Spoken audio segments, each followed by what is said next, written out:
नमस्कार मैत्रिणींनो, आज बघा मी काय अंडा मसाला बनवलेला आहे।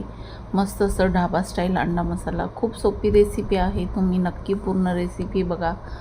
तर सगळ्यात पहिले तर मी इथे 2 मोठ्या आकाराचे टमाटर घेतलेले आहेत, त्याला मिक्सरच्या भांड्यामध्ये असं कट करून टाकलेले। थोडीशी कोथिंबीर घेतलेली आहे, आलं लसूणची पेस्ट टाकलेली आहे आणि मिक्सरमध्ये असं आबडधोबड वाटून घेतलेलं आहे। जास्त असं बारीक नाही वाटायचे।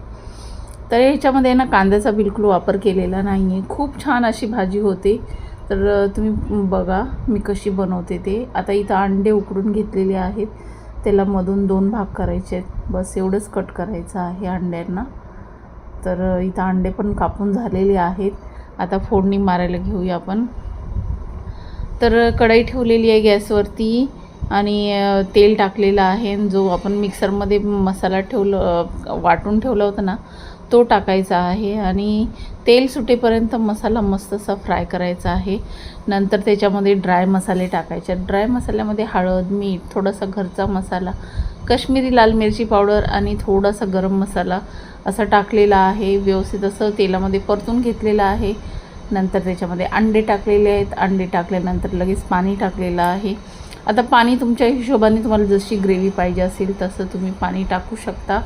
जास्त झंझटमारी केलेली नाही आहे अंड्याच्या भाजीला। खूप सोपी रेसिपी आहे आणि तुम्ही पण नक्की ट्राय करा। ही भाजी खूप छान लागते, असं वाटणारच नाही की म्हणजे बाहेर आपण खातो ना त्या पद्धतीची भाजी लागते। तर बघा इथं मस्त असं ताट तयार करते। खूप छान असं भाजी झालेली आहे, कारण आता बाजारात काही मच्छी भेटत नाही आहे, म्हणून आज अंडा कढी बनवली। मस्त असं झालेली आहे, मसालेदार।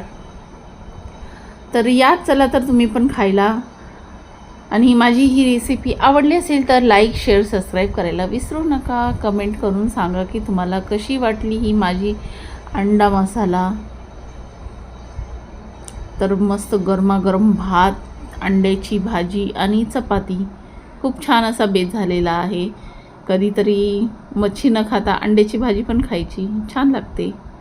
चला तर मग या जेवायला तुम्ही पण।